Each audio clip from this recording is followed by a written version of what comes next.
Hola, ¿qué tal? Buen día a todos, buenas noches para aquellos que estén viendo esto de manera nocturna. Bienvenidos al tercer curso del programa de innovación para el desarrollo de capacidades tecnológicas para la micromovilidad eléctrica. En esta ocasión vamos a estar comentando en relación de lo que es el cómputo en la nube. El cómputo en la nube como una forma de llevar a cabo tareas en nuestra vida diaria que tengan relación con el cómputo, pues es de suma importancia. El cómputo en la nube es, a final de cuentas, un estilo de realizar cómputo diferente, en el cual podemos nosotros contar con una capacidad importante de realizar cómputo, ya sea de manera local o de manera remota, con datos que pueden estar alojados en otra parte del planeta y que sin embargo pueden estar al alcance de la mano teniendo una conexión de internet. Dentro del cómputo en la nube existen diferentes elementos que serán abordados en el tema del curso y que nos van a permitir ofrecer una perspectiva, un acercamiento de lo que el cómputo en la nube significa. Ha habido a lo largo del tiempo diferentes formas de hacer cómputo. Desde el siglo pasado, después de la posguerra, donde grandes equipos llamados mainframes hacían el trabajo de hacer el cálculo sobre diferentes áreas de actividades en las cuales se realiza la necesidad de acercar cálculo a las tareas, o con una capacidad de cómputo importante que no era o no estaba a la mano de muchas personas. Posteriormente, a través de las máquinas de escritorio, fue posible acercar el cómputo a una mayor cantidad de personas, con la cual esto provocó una diversificación de tareas y necesidades que se fueron madurando a través del tiempo y que determinaron llegar hasta elementos móviles como son las laptops, que permitieron llevar a otro nivel el cómputo asociado con diferentes actividades del ser humano. Y bueno, no se diga después de manera ininterrumpida el desarrollo tecnológico nos ha llevado a utilizar celulares que ahora nos permiten llevar a cabo cómputo de forma diferente, pero no menos interesante, y que tiene que ver con esto de estar generando una gran cantidad de datos que van a estar alojados en la nube para poder determinar muchas cosas que actualmente en la sociedad estamos viviendo, como puede ser el uso de redes sociales, el trabajo en temas de salud y por qué no decirlo también, en temas de electromovilidad, que es el punto principal o neurálgico del tema de este curso. Ha estado madurando, hay diferentes formas en las cuales el cómputo en la nube progresa de manera interrumpida desde hace años y que han estado colocando diferentes servicios que van a ser tratados también en el curso. Una definición formal del cómputo en la nube es la prestación de servicios informáticos a través de Internet. Estos servicios informáticos incluyen infraestructura de tecnologías de la información del tipo estándar, como son máquinas virtuales, almacenamiento, bases de datos y redes, así como también los servicios en la nube pueden ampliar la oferta de tecnologías de la información tradicionales para incluir elementos como lo son el Internet de las Cosas, el aprendizaje automático y la inteligencia artificial. Y bien, bueno, las empresas y los usuarios muchas veces requieren comprar servidores físicos y otra infraestructura de cómputo mediante procesos de adquisición que pueden tener una repercusión importante, no solamente en el tiempo que se tarda en estar implementando estas tecnologías, sino también por los costos que conllevan. y esto determina que sea idóneo el estar volteando a ver soluciones de cómputo en la nube. Además, un centro de datos es aquel que donde el usuario es responsable de darle mantenimiento al espacio físico. Las máquinas, la infraestructura debe de contar con una forma de operación adecuada, y para eso ese espacio físico debe estar acondicionado para que pueda llevar a cabo una función correcta en un tiempo determinado. Y además también se debe garantizar que exista la seguridad suficiente tanto para el equipo como las personas que lo operan, y mantener o reemplazar servidores si así fuera necesario, en caso de que ocurriera alguna eventualidad. Que existen, los dispositivos electrónicos tienden a presentar fallas en el corto, en el mediano, en el largo plazo, pero los equipos de tecnologías de la información colocados en servidores pues no están exentos de ello. El Departamento de Tecnologías de la Información se encarga de mantener toda la infraestructura y el software necesarios para mantener un centro de datos en operación. Es probable que los responsables de mantener estos equipos estén revisando de manera periódica y actualizando los equipos para poder ser operados de una manera continua. Este proceso es difícil en estos tipos de arreglos de equipos es difícil considerar escalamientos si en su momento se requirieran.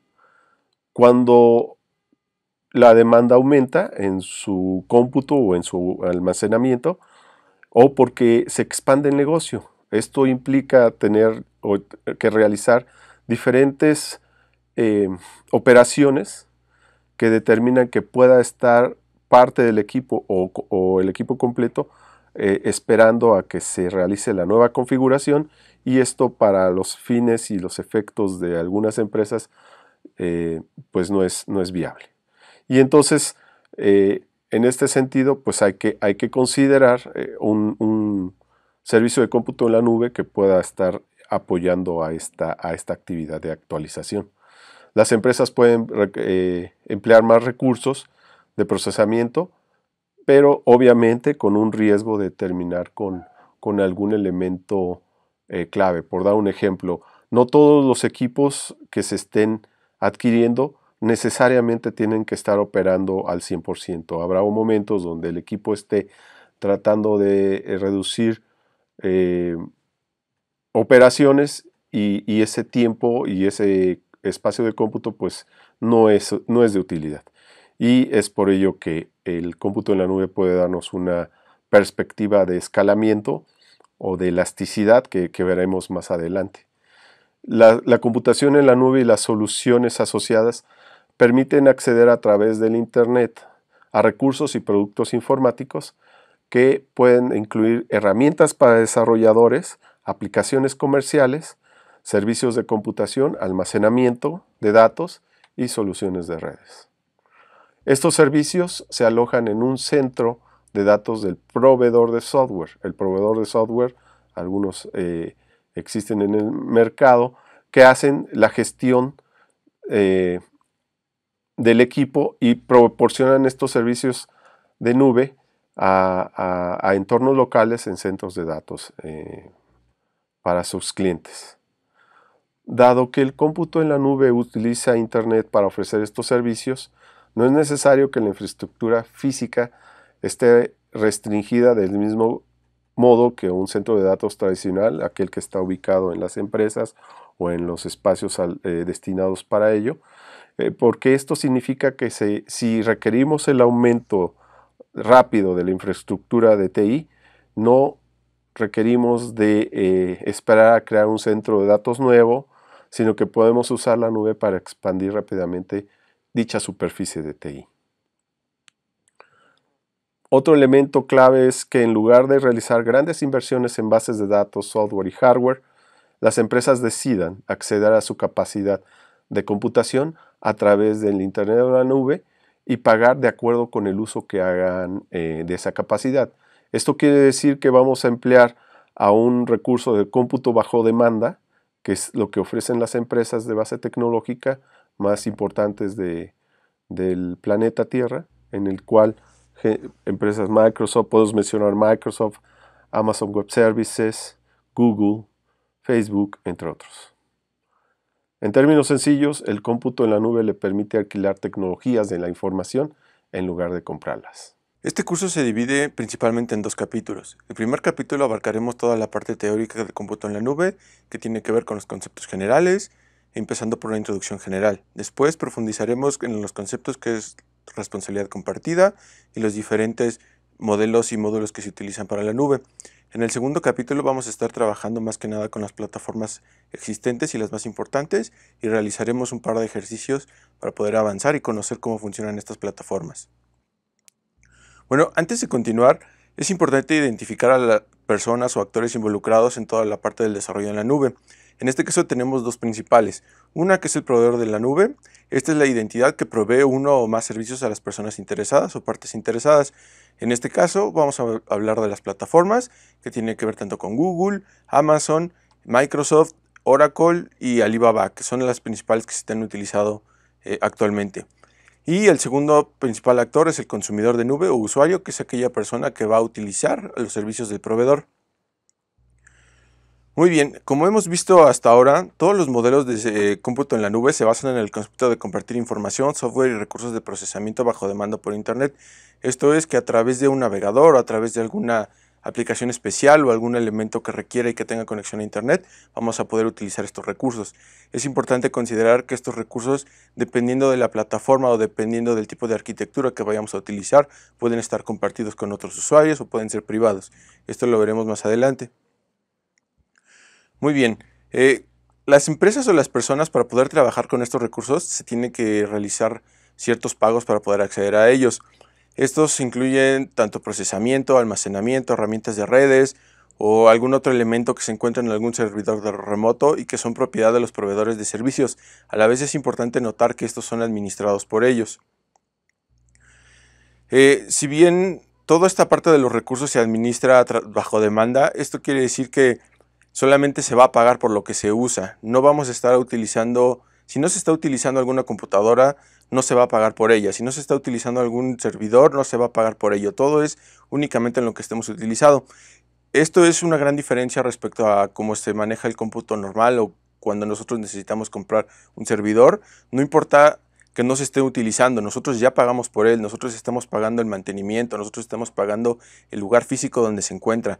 Esto es una parte importante y que diferencia mucho estas ambas tecnologías. Para poder realizar todo esto que tiene que ver con cómputo en la nube, necesitamos ir a una definición principal o algún elemento más básico. Esto es la virtualización. Toda esta parte de la virtualización hace posible lo que es el cómputo en la nube, ya que puedes crear entornos virtuales a través de esto. Para esto utilizas obviamente los recursos subyacentes que ya existen de hardware, y a través de ello podemos crear máquinas dentro de máquinas. Suena de momento raro, pero al final es algo que se utiliza prácticamente todos los días y que vamos a ver más adelante. Todos estos recursos de máquinas dentro de máquinas, por así llamarlo, se pueden acceder a través de varias formas. Como ya lo mencionaba, simplemente se necesita una conexión a Internet y se puede acceder mediante un navegador web o alguna otra aplicación que tengamos instalada dentro de nuestro equipo en el que estemos utilizando. El primer capítulo, sí, como ya lo mencioné, se llama virtualización, sobre todo porque es la base de todo lo que existe en cómputo en la nube. Como tal, la definición formal de la virtualización es una tecnología que se puede usar para crear representaciones virtuales de servidores, almacenamiento, redes y otras máquinas físicas. Esto es lo que mencionaba, una computadora dentro de una computadora o algún otro elemento que queramos utilizar. Todo este software virtual, todas estas máquinas que estamos creando, tienen el objetivo de imitar las funciones del hardware físico. Todo esto permite realizar un procesamiento más rápido de lo que estemos utilizando, permite que los procesos no se involucren uno con otro, que no haya ahí ciertos problemas, y de esta manera podemos trabajar de una mejor forma, podemos utilizar cargas de procesamiento mucho más complejas y más grandes. Y bueno, como lo mencionaba, esto es para poder trabajar con hardware de manera eficiente. También de esta manera podemos potenciar servicios en la nube, podemos generar una gran cantidad de virtualizaciones, de máquinas virtualizadas, que nos va a permitir entonces expandir cada vez más nuestro poder de cómputo. Bueno, al utilizar la virtualización es posible que podamos interactuar con cualquier recurso de una manera flexible.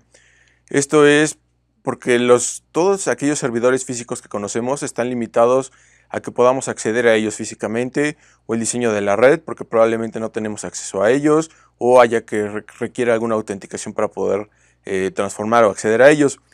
La virtualización resuelve todas estas limitaciones al simular toda la parte de software y de hardware a través de un elemento virtual.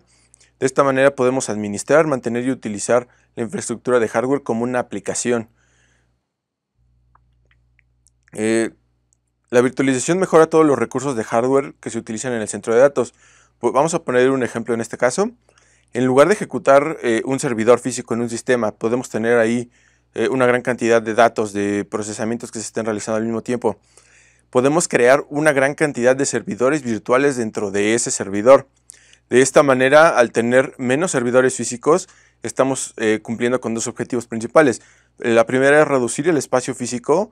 No tenemos que estar preocupándonos que si ya aumentó el servidor, entonces tenemos que aumentar el tamaño del espacio, tenemos que aumentar la refrigeración, el número de personas encargadas de ella. No, ahora todo eso está dentro de un solo servidor. Esto supone una gran cantidad de ahorro en la parte de dinero, de electricidad, en la parte de los generadores e incluso en los aparatos de refrigeración. Para poder realizar una virtualización necesitamos un software especializado. Este software especializado se llama hipervisor. Este hipervisor se encarga de crear las instancias en la nube o en máquinas virtuales en un solo espacio físico. Aquí tengo un pequeño esquema de cómo funciona. Tenemos un hardware, un hipervisor se encarga de crear, en este caso, 3 máquinas distintas. Puede ser con un sistema operativo, puede ser con 2 sistemas operativos o incluso 3 distintos. Aquí no hay esa limitación. Entonces podemos estar trabajando ya con esas 3 computadoras al mismo tiempo en lugar de tener solamente una. Después de instalar el software de virtualización en la computadora, y esto es algo importante, estos software muchas veces no vienen incluidos en las máquinas que ya se tienen, sino se requiere de realizar una instalación, una actualización o algún tipo de configuración especial, que no es demasiado complicado, pero una vez que se hizo, entonces ya podemos empezar a crear las máquinas virtuales. Aquí hay 2 conceptos interesantes. La computadora física sobre la cual se está creando todos los elementos virtualizados se va a llamar host, y todas las máquinas virtuales que estemos trabajando en ellas son los huéspedes.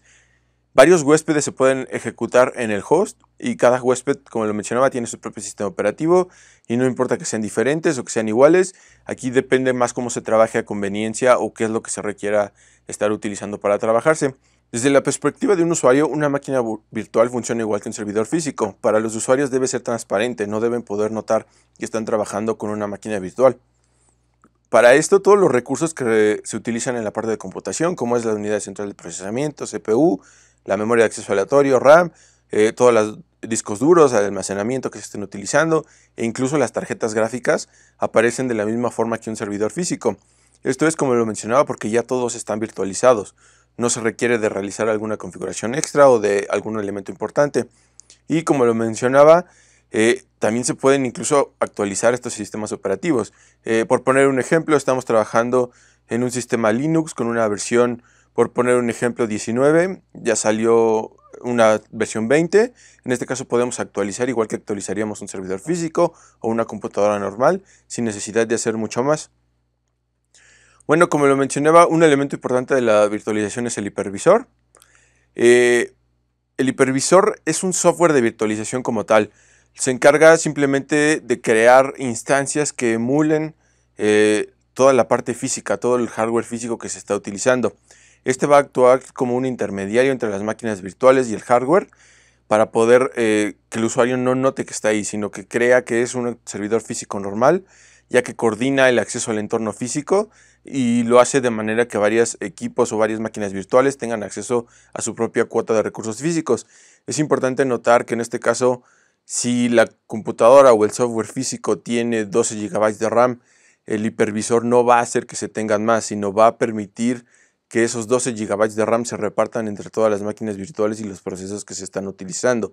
Es decir, no crean nuevos elementos para poder trabajar en ellos, sino simplemente los reparte sí, los reparte entre todas las computadoras que están utilizando, entre todos los procesos. Por poner un ejemplo, la solicitud que se está utilizando o cuando una computadora hace una solicitud de un proceso de algún programa que requiere para poder realizar algo, solicitud la máquina virtual primero la dirige al hipervisor. El hipervisor entonces transmite la solicitud al hardware de la computadora física que realiza la tarea. Si los procesos o elementos de hardware están disponibles, entonces realiza la solicitud, trabaja con ella y permite realizar entonces el procesamiento indicado. Para poder trabajar con esto tenemos dos tipos de hipervisores. Tienen nombres sencillos, es hipervisor tipo 1, hipervisor tipo 2. El tipo 1, que también se le llama bare metal, que viene de una traducción que es un servidor físico, simplemente en la parte metálica. Se ejecuta directamente en el hardware de la computadora, cuenta con algunas capacidades del sistema operativo y sobre todo es muy eficiente porque interactúa directamente con los recursos físicos. Aquí tenemos un pequeño ejemplo de cómo funciona. El hardware hace un proceso, el hipervisor es el que mantiene todas las conexiones con las máquinas virtuales, atiende las solicitudes y simplemente realiza lo que se está utilizando. Y ahora vamos a la parte del hipervisor 2. Un hipervisor de tipo 2 se ejecuta como una aplicación en el hardware de la computadora con un sistema operativo existente. Este tipo de hipervisores se utilizan al ejecutar varios sistemas operativos en una sola máquina. Este trabaja a través de un sistema operativo, por lo cual tiene una capa más en la parte del manejo de recursos para poder trabajar con ellos. Y bueno, la tecnología de virtualización hemos visto ya bastante que tiene que ver con la parte de los hipervisores, el cómo funciona. Permite obtener las funciones de distintos tipos de infraestructura física y todas las ventajas de un entorno virtualizado. Esto es que se puede ir más allá de una máquina virtual para crear un conjunto de recursos virtuales en el entorno virtual. Para esto podemos notar que existen distintos tipos de virtualizaciones, no solamente en la parte de los sistemas operativos. Podemos virtualizar servidores. Es un proceso en el que se crean múltiples servidores virtuales a través de un solamente servidor físico. Esto es una forma rentable de utilizar recursos, sobre todo cuando estamos manejando algunas herramientas o aplicaciones que requieran muchos usuarios a la vez o que requieran una gran carga de trabajo. De esta forma se pueden utilizar sin necesidad de que los dispositivos queden inactivos en algún momento o en algo que se esté utilizando. También tenemos la parte de virtualización de almacenamiento. Esto combina las funciones de distintos dispositivos de almacenamiento físico, como son almacenamientos conectados a la red o red de área de almacenamiento. Se puede agrupar el hardware de almacenamiento de centros de datos, aunque sea de distintos proveedores de diferentes tipos, permitiendo poder acceder a la información o a los datos que requiramos de manera eficiente y sin necesidad de tener tiempos de caída, sin necesidad de requerir o esperar demasiado tiempo para poder realizar este trabajo. La virtualización de almacenamiento utiliza todo el almacenamiento físico de datos y crea una gran unidad de almacenamiento virtual que se puede asignar y controlar mediante software y hardware. Por ejemplo, si tenemos un rack de 15 discos duros, en lugar de ver 15 discos duros distintos, vamos a ver solamente uno solo con la capacidad combinada de los 15 discos duros. También tenemos la parte de la virtualización de red. Cualquier computadora que tengamos tiene elementos de hardware que pueden ser conmutadores, enrutadores, firewalls, todo aquello que requiramos para poder conectarnos a internet o poder crear una red interna en la que podamos utilizar datos. Entonces también podemos notar que una organización con oficinas en múltiples ubicaciones puede tener varias tecnologías de red que trabajan juntas creando una red empresarial conjunta. Entonces, la virtualización de red combina todos estos recursos para poder centralizar las tareas administrativas. Los administradores evidentemente pueden ajustar y controlar estos elementos virtualmente sin tocar los componentes físicos. De esta manera podemos simplificar enormemente lo que es la administración de red. Para esto existen dos enfoques distintos en la parte de virtualización que tiene que ver con las redes definidas por software o SDN. Este controla el enrutamiento de tráfico al asumir la administración del enrutamiento de datos del entorno físico. Por ejemplo, se puede programar el sistema de manera que priorice el tráfico de videollamadas sobre el de las aplicaciones para garantizar una calidad de llamada constante en todas las reuniones en línea. De esta forma nosotros podemos controlar sobre qué queremos trabajar o sobre qué queremos darle prioridad a lo que estamos realizando y utilizando. También existe la virtualización de funciones de red. En esta parte se combinan las funciones de todos los dispositivos de red, como los firewalls, los equilibradores de carga y los analizadores de tráfico que trabajan juntos. De esta manera estamos mejorando lo que es el rendimiento de la red. También tenemos lo que es la virtualización de datos. Actualmente vivimos en un mundo en que todos son datos, para todo se recopilan datos, para todo necesitamos datos. Lo que se hace en este caso es almacenar datos en distintos lugares, como en infraestructura en la nube y un centro de datos local. Entonces esta virtualización de datos crea una capa que permite que podamos trabajar con estos datos sin necesidad de requerir una configuración demasiado compleja o de tenerlos en diferentes lados. Simplemente las aplicaciones que lo necesitan, los usuarios que lo necesitan tendrán esos datos. Estas herramientas de virtualización de datos procesan la solicitud de datos de una aplicación y devuelven los resultados en un formato que ésta se pueda entender. De este modo, las organizaciones utilizan las soluciones de virtualización para aumentar la flexibilidad de integración de datos y admitir el análisis de datos entre funciones. Otro ejemplo de virtualización que tenemos es la de aplicaciones. Este extrae las funciones de las aplicaciones de modo que se ejecutan en sistemas operativos distintos de aquellos para los que fueron diseñadas. Por ejemplo, algún usuario puede utilizar o ejecutar una aplicación de Microsoft Windows en una máquina de Linux sin cambiar la configuración de la máquina. Esto lo hemos visto mucho, sobre todo cuando estamos trabajando en algún sistema operativo y de repente el software con el que trabaja otra empresa, otro usuario, es de otro sistema operativo totalmente distinto. Este tipo de virtualizaciones nos permite trabajar basados en un solo sistema operativo sin tener que cambiar, sin tener que realizar el tipo de modificaciones. Para algunos ejemplos, sin necesidad de llegar a máquinas virtuales, existe lo que se llama Wine, que justamente lo que hace es que extrae los archivos en formato exe y los compila de forma que se puedan ejecutar en una Mac, por poner un ejemplo. Y bueno, tenemos una gran cantidad de virtualización de aplicaciones que tiene que ver desde streaming, donde los usuarios transmiten la aplicación desde un servidor remoto, de modo que se ejecute únicamente en el dispositivo del usuario final cuando sea necesario, permitiendo ahorrar costos, permitiendo ahorrar tiempo. La virtualización de aplicaciones basada en el servidor. Los usuarios pueden acceder a la aplicación remota desde un navegador o una interfaz de cliente sin necesidad de instalarla. Aquí también hay una gran cantidad de ejemplos que podemos utilizar y que podemos ver.